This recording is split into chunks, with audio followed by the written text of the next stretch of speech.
오래전 한 집사님이 이런 질문한 적이 있습니다. 목사님, 찬송가에 보면 주의 보혈 능력이 있도다 주의 피 믿으오라는 노래가 있잖아요. 그런데 저는 이 찬송가를 부르면서 늘 궁금한 것이 있었습니다. 그것은 주의 보혈이 능력이 있다고 하는데 과연 이 능력이 무슨 능력을 말하는지 궁금했습니다. 라고 묻는 것이었습니다. 여러분, 우리는 이 찬송가에 대해 잘 알고 있습니다. 지금도 예배 가운데 모임 가운데서 자주 불려지는 찬송가 중에 하나입니다. 하지만 대부분의 사람들은 이 찬송가를 부르면서 그냥 지나가는데 이 집사님은 주의 보혈에 능력이 있다고 하니까 이 능력이 무엇일까? 라는 궁금증을 가졌던 것입니다. 그렇다면 여러분, 주의 보혈에 능력이 있다고 하는데 과연 예수님의 보혈에는 어떤 능력이 있을까요? 예수 그리스도의 피에는 어떤 능력과 권세가 있을까요? 이번 시간에는 예수님의 보혈에 어떤 능력이 있으며 또 우리가 이것을 어떻게 사용할 수 있는지에 대해 함께 배우기 원합니다. 사실 저는 실제로 예수님의 보혈에 어떤 능력이 있는지를 경험해 보기 전까지는 이것을 몰랐습니다. 단지 보혈에는 죄사함의 능력이 있다는 정도만 알고 있었을 뿐이었습니다. 그러나 사역을 통해 여러 가지 경험을 하게 되면서 예수님의 보혈에 어떤 강력한 능력이 있는지를 알게 되었습니다.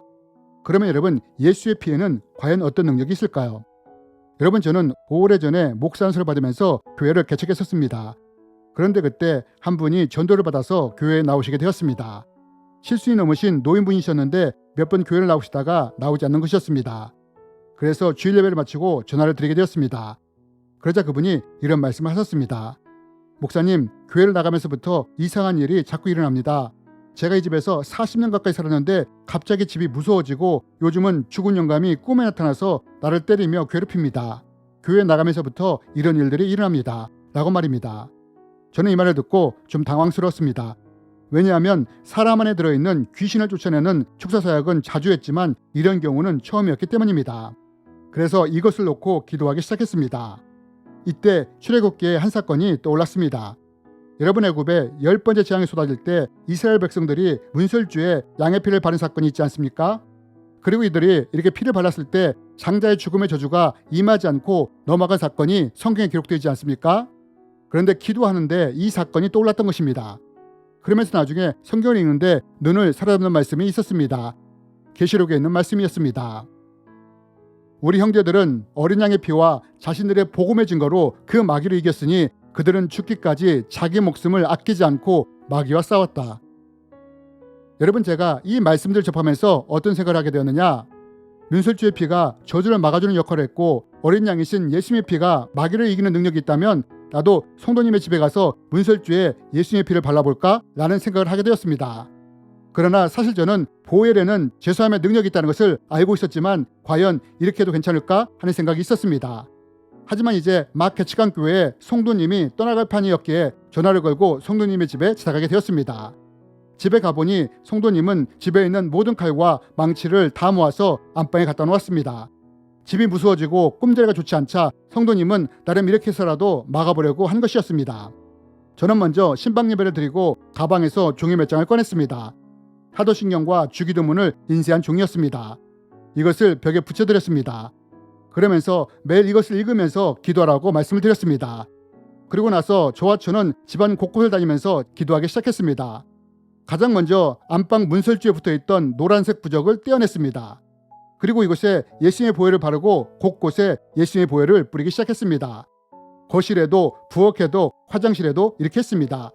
심지어 작은 창고조차도 보혈을 바르며 덮는 기도를 했습니다. 그리고 돌아왔습니다.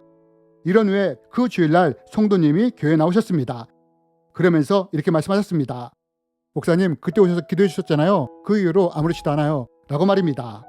여러분, 이것이 바로 예수 그리스도의 보혈의 능력입니다. 여러분, 저는 이 경험을 통해서 예수님의 보혈에는 죄사함의 능력뿐 아니라 보호의 능력이 있다는 것도 알게 되었습니다. 여러분, 성경에 보면 이런 말씀이 있습니다.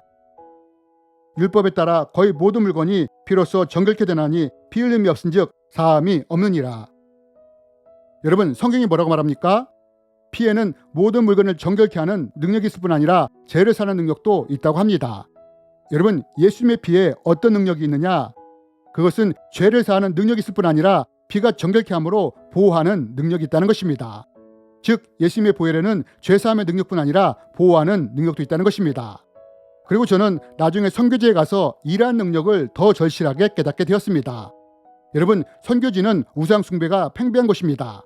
다시 말하면 예수님이 복음의 깃발을 꽂기 전에 사탄의 세력들이 이미 우상의 이름으로 먼저 깃발을 꽂은 곳이라는 것입니다.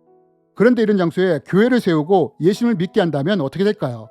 사탄의 세력들이 그냥 보고만 있지는 않는다는 것입니다. 공격을 한다는 것입니다. 그래서 교회 성도님들 중에는 원인도 모르는 이유들로 인해 어려움을 당하는 경우가 많았습니다. 여러분 이럴 때 어떻게 했느냐? 이때 보혈의 능력을 사용했다는 것입니다. 그 집에 찾아가서 예배를 드리면서 선포하는 것입니다. 이 집은 하나님의 자녀들이 머무는 하나님이 지키시는 집입니다. 선포하면서 복음의 깃발을 꽂는 것입니다. 그러면서 어떻게 하느냐? 그 집 구석구석을 다니면서 보혈로 덮는 기도를 하는 것입니다. 예수의 피를 뿌리고 바르는 것입니다.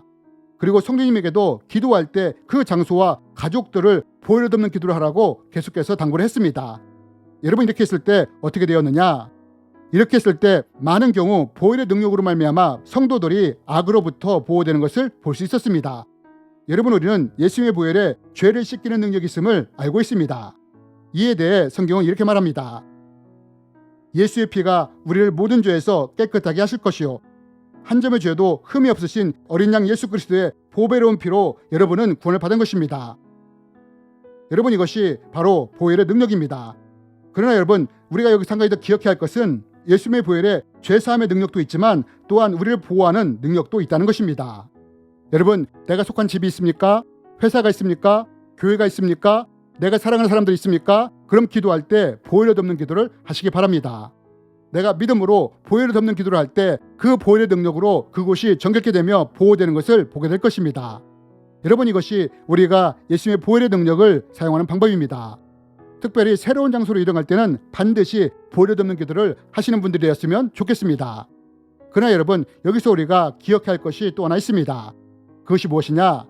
우리가 보혈의 능력을 사용할 때 영적으로 보혈 역사가 일어나지만 그러나 어떤 경우에는 보혈의 능력이 제한받을 수도 있다는 것입니다. 그럼 언제 보혈의 능력이 제한받을 수 있느냐? 예를 들어 보혈을 덮는 기도를 할 때 믿음이 없이 기도할 때입니다. 여러분 예수님도 고향 사람들이 믿음이 없을 때 능력 행함이 제한되지 않았습니까? 또 기도하는 사람이 죄나 경건치 못한 것들에 연루된 상태에서 기도하게 될 때 보혈의 능력이 제한될 수도 있다는 것입니다. 그러나 내가 예수님을 믿고 그 보혈의 능력을 의지하며 선포하며 보혈을 덮는 기도를 한다면 예수의 피의 능력으로부터 나오는 보호의 능력을 경험하게 될 것입니다. 여러분 이것이 보혈의 능력 중에 하나입니다. 물론 보혈의 가장 큰 능력은 죄사함의 능력입니다. 구원의 능력입니다. 그러나 보혈에는 이뿐 아니라 악으로부터 우리를 보호할 수 있는 능력이 있다는 것을 알았으면 좋겠습니다.